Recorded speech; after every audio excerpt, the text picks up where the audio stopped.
નમસ્કાર, આપ જોઈ રહ્યા છો નેશન પ્લસ ન્યૂઝ. હું છું આપની સાથે હેતલ ભગત. જંબુસરમાં જમ્મુ કાશ્મીરના પહેલગામના બૈસરનમાં આતંકવાદીઓએ કરેલ હુમલામાં જીવ ગુમાવનાર 26 પર્યટકોને શ્રદ્ધાસુમન અર્પણ કરવાનો કાર્યક્રમ શહેર તથા તાલુકા કોંગ્રેસ દ્વારા યોજાયો છે. જમ્મુ કાશ્મીરના પહેલગામના બૈસરનમાં આતંકવાદીઓએ કરેલ હુમલામાં જીવ ગુમાવનાર 26 પર્યટકોને શ્રદ્ધાસુમન અર્પણ કરવાનો કાર્યક્રમ શહેર તથા તાલુકા કોંગ્રેસ દ્વારા યોજાયો હોવાના સમાચાર પ્રાપ્ત થયા છે. જમ્મુ અને કાશ્મીરના પ્રખ્યાત પર્યટન સ્થળ પહેલગામના બૈસરણમાં મંગળવારે આતંકવાદીઓએ કરેલા હુમલામાં 26 જેટલા પર્યટકોના મોત નિપજતા સમગ્ર દેશભરમાં શોકનો માહોલ છવાઈ ગયો છે.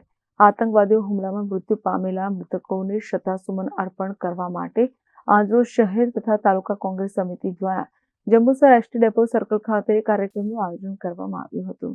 જિલ્લા કોંગ્રેસ મંત્રી વલ્લભભાઈ રોહિતની ઉપસ્થિતિમાં યોજાયેલા આ કાર્યક્રમમાં શહેર કોંગ્રેસ પ્રમુખ ઇરફાન પટેલ, વિપક્ષ નેતા શાકિર મલિક, અનવર સૈયદ, ઇમ્તિયાજ હુસેન સૈયદ, અનીસ વકીલ સહિત નગરના અગ્રણીઓ તથા નગરજનો ઉપસ્થિત રહ્યા હતા.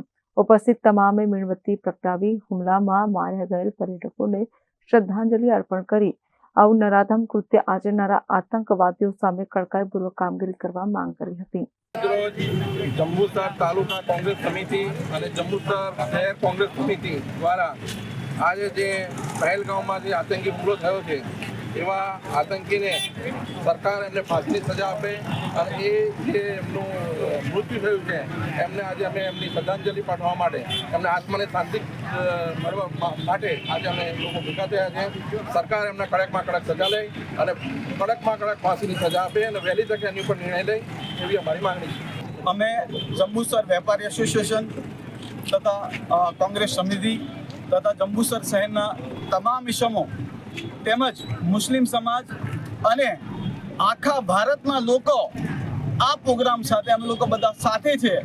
અને જે પહેલગામની અંદર જે આતંકી હુમલો થયેલ છે અને એની અંદર જે નિહત્તા અને નિર્દોષ 26 લોકોની જાન ગઈ છે એ જાન ગઈ છે તે બદલ અમે લોકો આજે કેન્ડલ માર્ચનું આયોજન કરેલું છે અને એમની આત્માને શાંતિ મળે અને અમે સરકારને આપના માધ્યમથી આશા કરીશું કે સરકાર આ જે ટેરરિસ્ટ કૃત્યની અંદર જે ઇસમો જે લોકો સંડોવાયેલા છે એ લોકો સામે કડકથી કડક કાર્યવાહી થાય અને હવે પછી આપણા દેશની અંદર આવા કોઈ કૃત્ય ના થાય એટલા માટે સિક્યુરિટી પણ ટાઈટ કરવામાં આવે અને આ બધું જાણવામાં આવે અને એમની આત્માને શાંતિ મળે એટલે આજ રોજ અમે લોકોએ આ એક કેન્ડલ માર્ચનું આયોજન કરેલું છે.